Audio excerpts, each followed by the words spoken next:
안녕하세요. 저는 4살 된 딸아이를 가진 평범한 가정주부입니다. 너무 어이가 없고 짜증이 나서 그리 엉망진창이라도 이해를 부탁드려요. 일단 어디서부터 이야기를 꺼내야 할지 정리가 되지 않지만 최대한 간결하게 이야기하겠습니다. 몇 년 전에 제 딸아이가 돌이 될 무렵에 낯선 번호로 어떤 여자에게서 전화가 왔습니다. 어려 보이는 목소리의 여자였는데 저희 남편과 사랑하고 있다고 당당하게 말하더군요. 마른 하늘에 날벼락이 내린 듯이 무슨 말인 건가 싶고 황당했죠. 너무 당황스러우면 아무 말도 나오지가 않는다는 걸 그때 난생 처음으로 알았습니다. 솔직히 남편을 많이 믿고 지내왔기에 조금도 의심하지 못했습니다.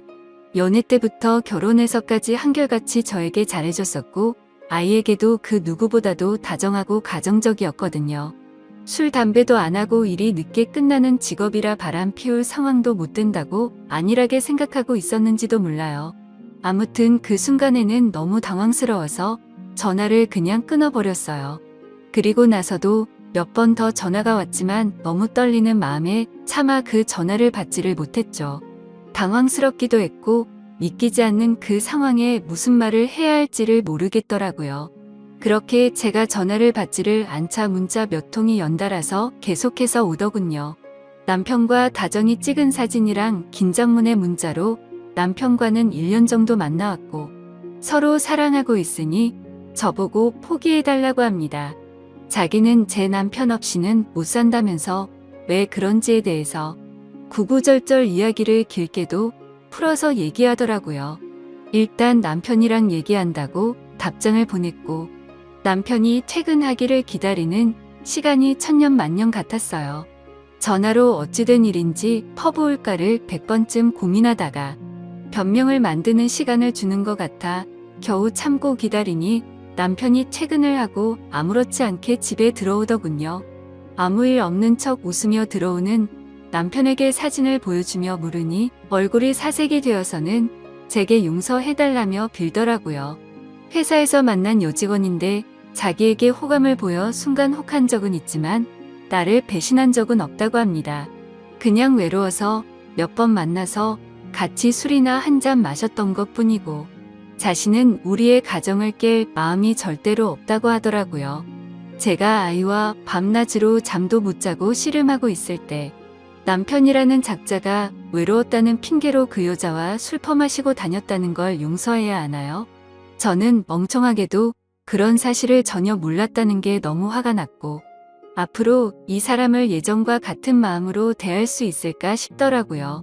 결혼 전엔 남편이 바람핀다면 당장 이혼해야지 라고 생각했었는데 막상 상황이 생기고 보니 자꾸 남편의 변명을 믿고 싶고 한 번만 눈 감으면 우리 집이 다시 예전처럼 돌아갈 것 같았어요.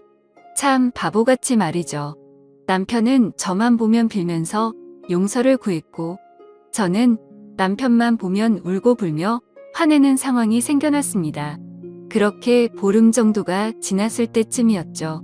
갑자기 남편이 이혼을 하자고 하더라고요. 그 여자가 자신의 아이를 가졌다면서 미안하다고 그 아이를 책임지고 싶다고 이혼만 해달라고 하더군요.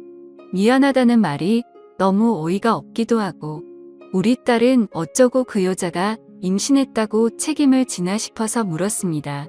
그 사람 자식은 중요하고 우리 딸은 중요하지도 않고 책임져야겠다는 생각이 없냐고 말이죠. 그러자 저는 자기와 이혼해도 아이를 잘 기를 수 있는 좋은 엄마니 괜찮을 것 같지만 그 여자는 자기가 안 가면 애를 포기할 것 같답니다. 자신의 자식인데 포기할 수는 없지 않냐며 울더라고요. 너무 기가 막혀 대꾸조차도 하기 싫어서 가만히 있었습니다.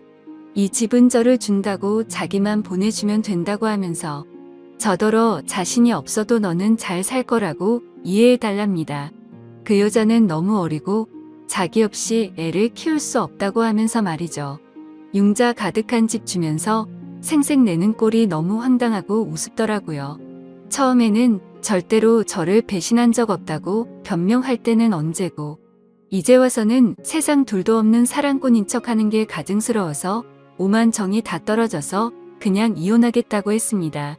그냥 절대 이혼해주지 말고 그 여자랑 그 아이 아빠 없는 애로 평생 살게 해버릴까도 생각은 해봤었죠. 솔직히 저도 이혼을 하고 나면 아빠 없이 애를 잘 키울 수 있을까 무섭기도 했지만 어차피 이혼 안 하고 살아도 내 남편이 그 여자랑 바람핀 걸 제가 알았고 그 여자와 살고 싶다는데 굳이 제 인생도 같이 갉아먹히면서 복수를 하면 저는 영원히 이 배신감에 갇혀 살 것 같더라고요. 그래서 그냥 상호 합의하에 이혼 절차 밟기로 했습니다. 준다는 집도 받고 애 양육비도 협의하고 말이죠. 그리고 낯짝이 얼마나 두꺼운지 2주에 한 번 딸아이를 보여달래서 평생 안 보여준다고 했다가 결국에는 한 달에 한 번으로 합의를 하였습니다. 생각보다도 아이가 있으니 결혼보다도 결정할 게 너무 많더라고요. 중간에 그 여자가 또다시 제게 연락을 해서는 정말 집 다 받아갈 거냐고 전화로 난리친 것 빼고는 결혼 준비보다 오히려 수월하게 진행이 되었죠. 정확히 말하면 정리하는데 생각보다 시간은 꽤 걸렸지만 심적인 부담이 줄어들어서 그랬나 봐요. 아무튼 이혼을 하고 나서 바로 그 집은 팔아버렸고 부모님께 죄송하지만 어쩔 수 없이 친정에 들어와서 살고 있습니다. 제가 직접 돈을 벌어서 먹여 살려야 하는 상황이 되었기에 회사 복직을 3개월 당겨서 친정엄마가 아이를 봐주셔야 해서 부모님도 이해를 해주셨죠. 솔직히 돈도 돈이지만 집에만 있으면 정신이 나가버릴 것 같아서 나가서 돈을 벌기로 했던 것도 있습니다. 아직 우리 애기가 예쁜 짓 할 때마다 행복했지만 그 여자가 아기를 낳았다는 소식을 듣고 나서부터는 저도 모르게 훅훅 올라오는 무언가가 있긴 했습니다. 그나마 그것도 시간이 지나가면서 나가서 사람도 만나고 부모님과 마음 편하게 살다 보니 정말 많이 편해졌었죠. 아무튼 이 얘기가 이따위로 끝나면 너무 억울할 텐데 다행스럽게도 여기서 끝이 아니었네요. 며칠 전 아이가 남편을 만나는 날이라 아이를 아침에 보내고 저녁에 데리러 갔더니 전 남편이 아기만 집에 먼저 보내고 저한테 얘기 좀 하자고 하더라고요. 그때 당시에는 아이와 관련된 이야기인 줄 알고 카페로 가서 가만히 앉아 있었습니다. 그러자 갑자기 크게 한숨을 쉬더니 자기 벌 받은 것 같다고 하더라고요. 무슨 헛소리를 하는 건가 싶어서 대꾸도 안 하고 쳐다봤더니 그 여자랑 낳은 아들이 자기 애가 아닌 것 같다고 하더군요. 자기랑 그 여자는 둘 다 A형인데 아이가 B형이라 의심이 간다고 말이죠. 자기가 찾아봤는데 B형이 나올 수 없다는 걸 알았답니다. 물론 유전자 검사를 해봐야 정확하겠지만 정말 아닐까봐 무서워서 못하고 있다고 줄줄 말하는데 너무 속이 시원해서 웃음이 터져버릴 것 같았죠. 그래서 말했습니다. 이걸 왜 나한테 얘기하냐고 했고 당신 천벌 받는 거 맞다고. 왜 피하냐고 유전자 검사 확실히 해서 정면으로 제대로 받으라고 했습니다.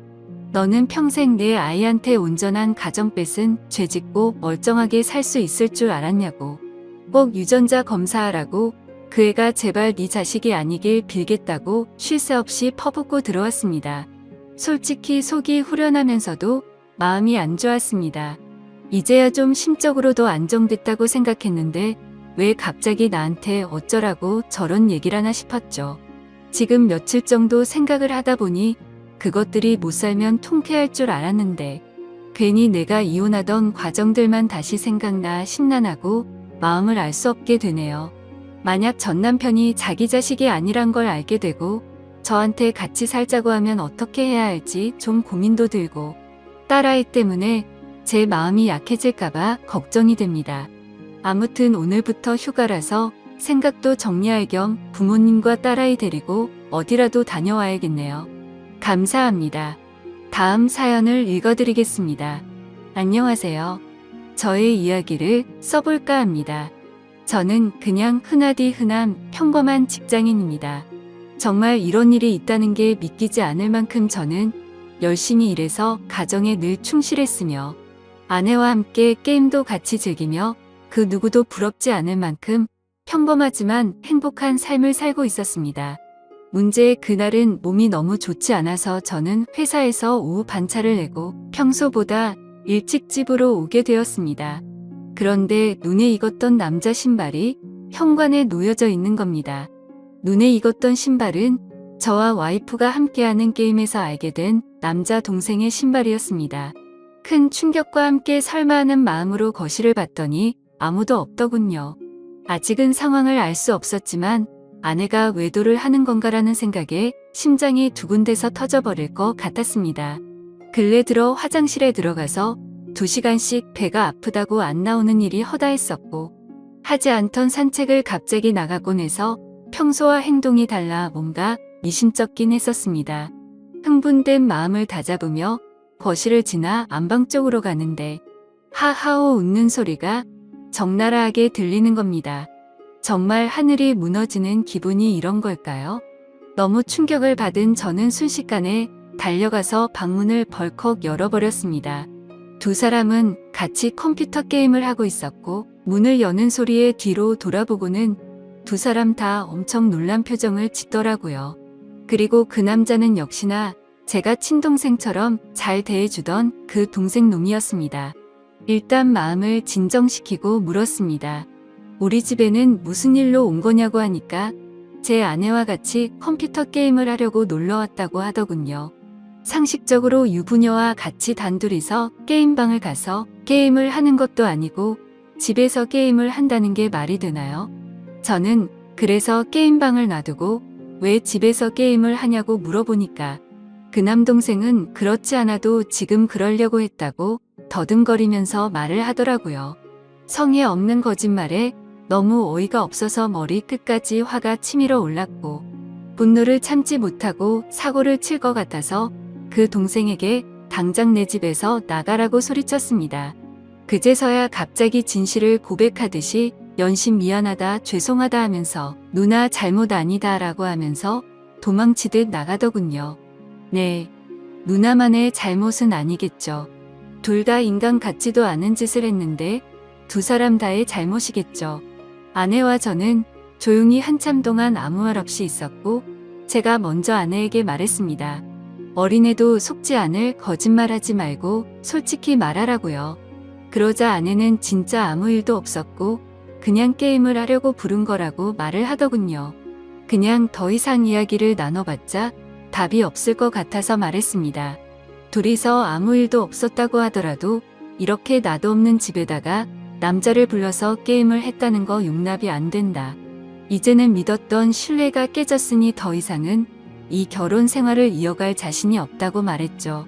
그리고 나서 일단 여행용 캐리어를 꺼내서 아내의 옷들을 집어넣었고 그제서야 아내는 그냥 별 생각 없이 부른 거라며 미안하다고 무릎을 꿇고 손을 싹싹 빌며 미안하다고 했습니다. 그런데 어떻게 이게 용서가 될까요?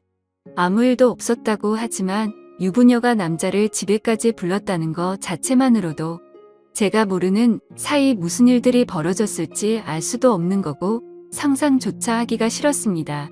심지어 연애 때부터 절대 이럴 여자가 아니라고 믿고 살아왔기에 충격은 훨씬 더 컸었고 정말 지옥이 있다면 딱 이 심정이겠구나 싶더라고요.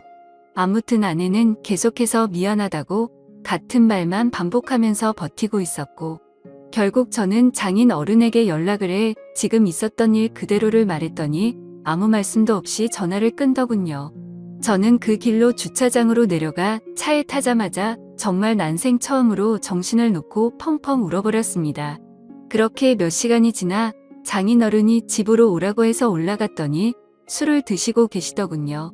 근데 식탁 앞에 앉자마자 장인어른은 갑자기 삿대질을 하면서 가정도 지키지 못하는 게 네가 그러고도 가장이냐 한심하다 한심해 이러는 겁니다. 정말 충격에 충격을 받았더니 눈알이 뒤집어지더군요. 너무 화가 나서 앞에 있던 유리 물컵을 아래로 내리쳤고 유리 파편에 긁혀서 제 손에서는 피가 흘렀지만 너무 화가 나서 아픔도 느낄 수가 없더군요. 그 모습을 본 장인은 집으로 가시면서까지 고래고래 소리치고 현관문을 발로 차더군요. 정말 어떻게 인간이 이럴 수가 있을까요? 모두가 다 나가고 저 혼자서만 그 집에서 남아서 술을 마셨습니다. 정말 몸이 좋지 않아서 조퇴를 해서 몸 상태가 말도 아니었는데 몸도 마음도 엉망진창인 상태로 웃었다 울었다를 반복하다가 잠이 들었네요. 다음날 저는 아내와 얼굴을 보고서 마무리를 지어야 할 것 같아서 무작정 차를 몰고 아내의 친정댁으로 갔습니다. 근데 아내는 대뜸 한다는 말이 어떻게 매번 오빠만 생각해? 그냥 집에서 게임 좀 한 것 같고 왜 그러냐며 나 좀 내버려둬 라고 하더군요. 정말 낯짝이 두꺼워도 본인이 그따위 짓을 해놓고 어떻게 저런 말을 할 수 있을까요? 정말 마음 다잡고 갔음에도 눈알이 또 뒤집히더군요. 정말 제 아내는 저를 호구로 생각했던 거구나 깨달았습니다. 그래서 저는 물불 가릴 거 없이 다음날 곧장 이혼하려고 법원으로 간다고 두 사람에게 통보를 했고, 그러니 그 동생이었던 놈이 카톡으로 미안하다 어쩐다 하면서 답장이 오더라고요. 그래서 두 사람 언제부터 만난 거냐고 하니까 얼마 안 됐다면서 미안하다고만 하더군요. 그래서 그냥 미안할 필요 없고 앞으로 네가 책임지고 살라고 하니까 누나를 지금 제가 어떻게 책임지냐. 자신은 사라지는 게 맞다며 호기심에 만난 거다 이런 헛소리를 하더군요. 의심이 확신으로 바뀌는 순간이었습니다.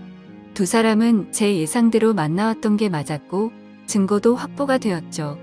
그래서 그걸 아내에게 보내줬더니 그제서야 문자로 제 얼굴 볼 자신 없다며 상처 줘서 미안하다고 하네요. 저는 혼자서 그 지옥 같은 아파트에 있는데 말이죠. 아무튼 아내에게 이혼 서류 접수할 거니까 그렇게 알라고 했더니 호감을 가고 만났던 건 맞지만 끝까지 아무 일도 없었다고 우기더라고요. 네, 어차피 상관없습니다. 휴대폰 녹음으로 전부 녹음도 해둔 상태이고요. 웬만한 증거는 다 수집해뒀습니다. 카톡, 문자 내용, 입차 내역 등등 말이죠. 근데 증거 수집을 하다 보니 아내가 이 상간남 차를 아파트에 차량 등록도 해놨고 집카드키도 준 것 같더군요. 세부 입차 내역을 보니 3달간 60번은 넘게 오고 갔더군요. 정말 알면 알수록 더 미쳐버리겠더군요. 심지어 그 남자는 백수에다가 동거녀가 있는데도 이걸 숨기고 이따위 짓을 했더라고요. 당연히 그 동거녀에게도 이 모든 사실을 다 밝힐 겁니다. 저는 정말 이 사건에 대해 절대로 그냥 넘어갈 생각이 없고 모든 걸 끝내려고요. 배신감, 자괴감에 치를 떨었고 그래도 사랑하는 아내라 용서를 해줄까도 했지만 적반하장으로 나오는 아내와 처가의 행동에 정말 바닥의 끝을 보고 나서 오히려 제정신이 들었습니다. 천국에서 지옥으로 바뀐 그 집에서 혼자 버티며 저는 더욱더 확고해지고 있네요. 심지어 아내는 제가 직접 모은 증거들을 끝까지 부인하네요. 전 단지 진정성 있는 사과와 반성을 원했는데 말입니다. 정말 뻔뻔하게 마음대로 하라고 하면서 한 번의 실수도 못 넘어가냐며 오히려 저를 치사하다고 생각하더군요. 정말 이 충격적인 일에 너무 힘들어서 정신과 상담을 받았습니다. 전문의 말로는 상당히 위험하다고 심리 검사를 받고 결과를 기다리는 중입니다. 심리 상담자 말로는 이 상황은 자식이나 부모를 잃은 충격과 흡사하다고 하네요. 저 두 사람은 죽었다 깨어나도 제 심정을 절대로 모를 겁니다. 제가 얼마나 죽을 만큼 힘들고 그래도 안간힘을 쓰며 버텨왔는지를요. 그래서 보여줄 겁니다. 전 그들이 얼마나 잘못된 일을 하고 있는 것인지 앞으로 뼈저리게 느끼게 해줄 겁니다. 저를 건드린 건 인생 최대의 실수라고 생각이 들게 해주고 싶네요. 지금까지 제 사연을 들어주셔서 감사드립니다. 다음 사연을 읽어드리겠습니다. 녹두리입니다. 자작이라 하셔도 좋고 멍청하다고 욕을 하셔도 좋습니다. 그냥 어디에든 말하지 않으면 너무 힘들어서 제가 정신이 나갈 것만 같아서 이렇게 글을 씁니다. 5년 동안 전혀 몰랐습니다. 정말 까마득히 모르고 살았던 제가 너무 원망스럽네요. 이 더러운 곳에서 저만 나가면 그만인데 왜 이렇게 눈물이 나는지 모르겠습니다. 아무튼 지금부터 드라마에서도 나오지 않을 법한 제 이야기를 시작할게요. 남편과 신우는 이복남매라고 했습니다. 저는 남편보다 5살이 많았고 신우는 남편보다 7살이 어렸죠. 남편의 친엄마는 남편이 어릴 때 돌아가셨고 새어머니를 평생 엄마처럼 여기며 살았다고 하더라고요. 그리고 그 새어머니와 친아버지 사이에서 태어난 신우가 있었는데 나이 차이가 많아서 그런지 남편은 살뜰하게 신우를 살폈고 신우는 저랑 나이 차이가 많이 나서 그런지 약간의 어린 행동을 하는 것 외에는 그저 무난무탈한 신우였습니다. 아무튼 신우가 18살 되던 해에 새어머니도 돌아가시게 됐고 건축업을 하시는 아버지는 지방에서 봉사가 많아서 한 달에 2~3번 집에 오시고는 했었다고 하더군요. 가끔 도우미 아줌마를 부르기도 하고 남편하고 신우가 청소랑 밥을 해먹으면서 서로 챙기며 살아가던 시절에 저는 남편을 만나서 연애를 했죠. 그때 신우의 나이는 20살이었고 남편의 나이는 27 그리고 저는 32의 나이였습니다. 32살인 저는 27에 남자친구가 나와 결혼해주지 않을까 봐서 전전긍긍했고 어린 신우가 시집을 갈 때까지 같이 살면서 보살펴 주기로 하는 조건을 걸고 제 나이 34에 결혼을 했네요. 신우는 크게 모나지 않고 성격이 무탈한 편이었고 자기 일은 자기가 스스로 하는 편이라 크게 부딪힐 일이 없었습니다. 집은 아버님 명의로 된 45평짜리 아파트였고 여전히 아버님은 한 달에 2~3번만 오셔서는 하루 정도 같이 놀고 먹고 자고는 일 때문에 지방으로 가시곤 하셨죠. 29의 남편은 제 남편이라서가 아니라 누가 보더라도 훈훈한 외모에 능력도 매너도 좋은 남자였습니다. 하지만 그에 비해 저는 그냥 평범한 사람이었고 그나마 내세울 수 있는 건 제 나이에서 3살 정도 어려 보이는 그냥 조금 동안의 평범한 외모입니다. 그래서 그런지 잘난 남편이 불안해서 남편과 연애를 하던 시절부터 항상 외모에 신경을 쓰고 살았고 집안일도 사회생활도 모든 면에서 부족함 없이 완벽한 아내가 되기 위해 무던히도 노력해왔죠. 다행스럽게도 남편은 출장 후에 특별히 술을 먹거나 늦는 일이 없더라고요. 집안일도 같이 해주고 시누이가 시집살이 시키지는 않느냐며 너스레도 떨어주던 자상한 남편이었습니다. 사실 연애할 때 뜻하지 않게 임신이 되어 아이를 낳고자 했지만 그때 결혼할 수 있는 상황이 아니었기에 남편은 평생 동안 꼭 책임져 준다고 약속을 하고 아이를 지웠어요. 물론 그때는 너무 큰 상처였지만 결국에는 약속대로 결혼도 하고 저를 책임져 주었으니 더 이상은 상처가 아니라고 생각했습니다. 그런데 불행하게도 결혼 이후 아이를 갖기 위해 무던히 노력했는데 뜻처럼 아이가 생기지 않더라고요. 정말 의도치 않았을 때는 한 번에 임신이 되더니 아무리 노력해도 임신이 되질 않더군요. 그리고 아이를 한 번 가져봤었기에 당연히 신체적인 문제는 없다고 생각을 했고 불임 검사는 하지 않았습니다. 정말 아이 하나만 내 곁으로 와주면 더 이상 바랄 게 없는 그런 완벽한 결혼 생활이었죠. 남편은 신우를 살뜰히 챙겼지만 내 눈에 이상해 보이지 않을 정도였고 정말 단 한 번도 신우와 남편의 사이를 이상하다고 생각해 본 적조차 없었습니다.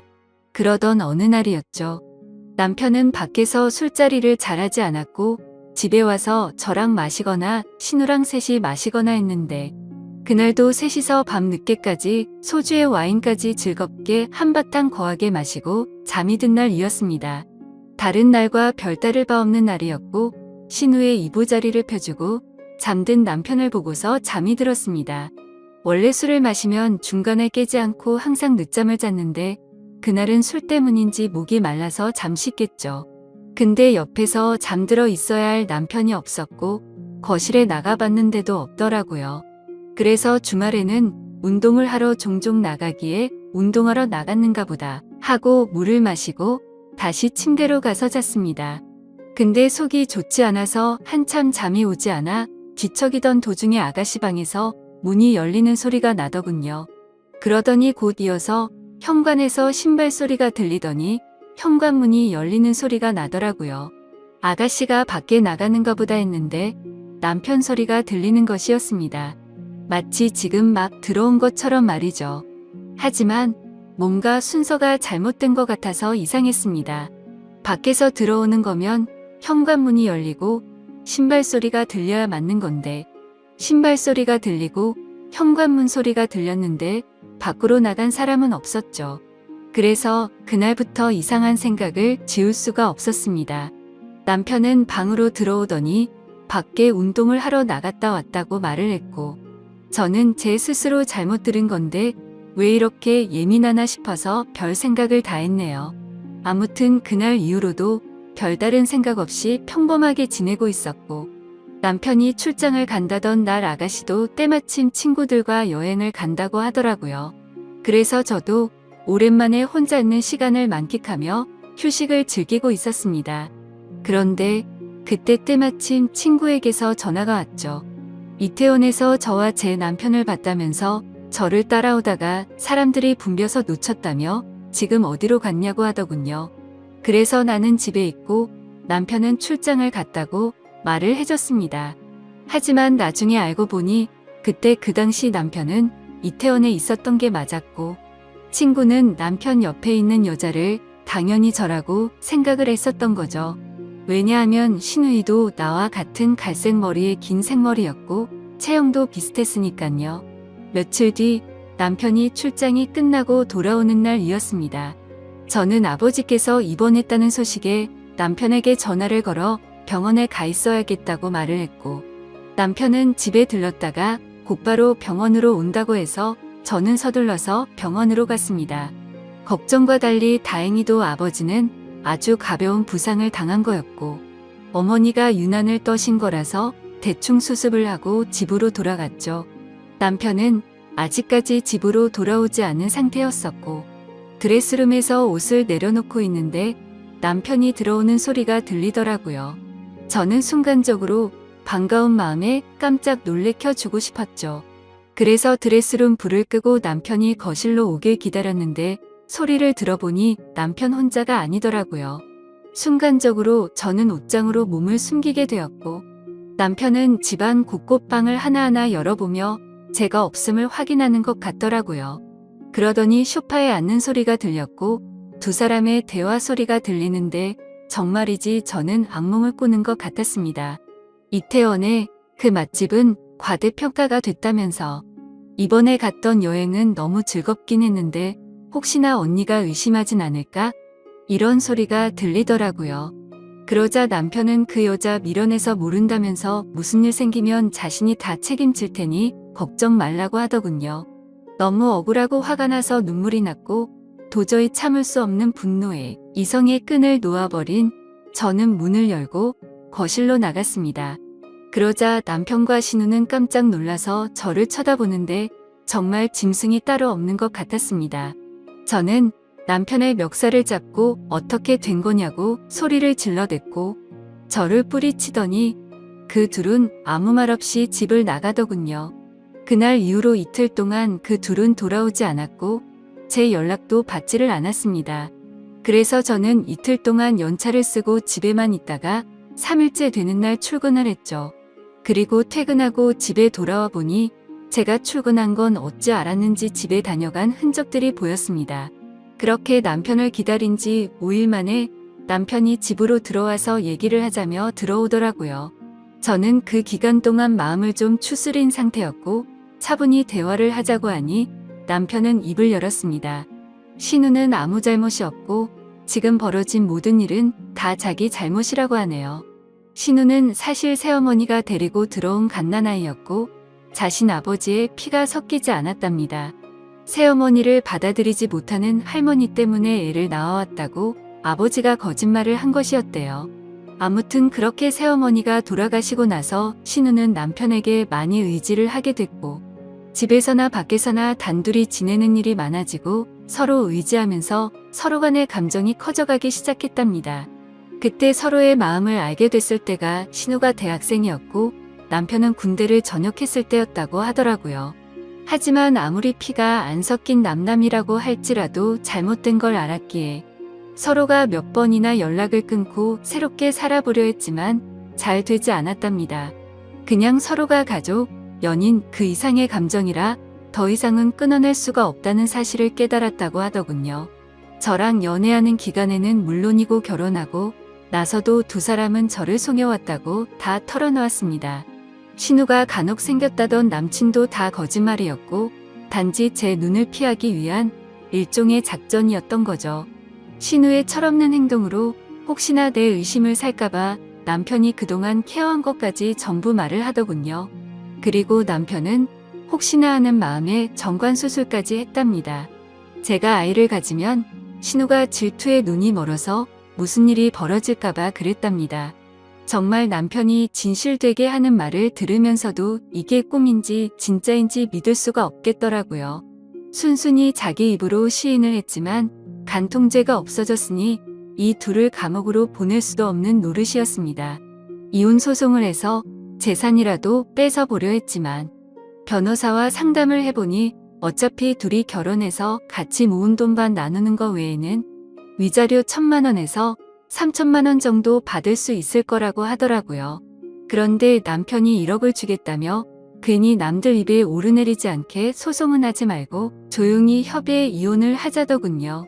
같이 모은 돈도 전부 저를 주고 위자료로 1억을 주겠답니다. 그 말이 저를 위해서가 아니라 신우를 위해서인가 보다 생각이 들더군요. 그리고 얘기를 들어보니 시아버지란 사람도 이미 알고 있는 것 같았습니다. 세상을 떠난 새엄마라는 사람과도 생전에 서류상으로 혼인을 하지 않았었고 서류상으로도 둘은 정말 완벽한 남남이니 이제 저만 없어지면 둘이 잘 먹고 잘 살 수 있겠지 싶더라고요. 저도 도저히 그 인간과는 지낼 수 없었기에 모든 걸 포기했습니다. 이혼 서류는 이미 접수했고 5년 동안 모은 돈과 위자료 1억까지 오늘 입금이 되었더군요. 저와 대화한 이후로 남편과 신우는 단 한 번도 집으로 들어오지 않았고 저는 이제 제 옷가지들만 싸서 이 집에서 나가면 되는데 왜 이렇게 가슴이 먹먹하고 찢어질 것 같은지 모르겠네요.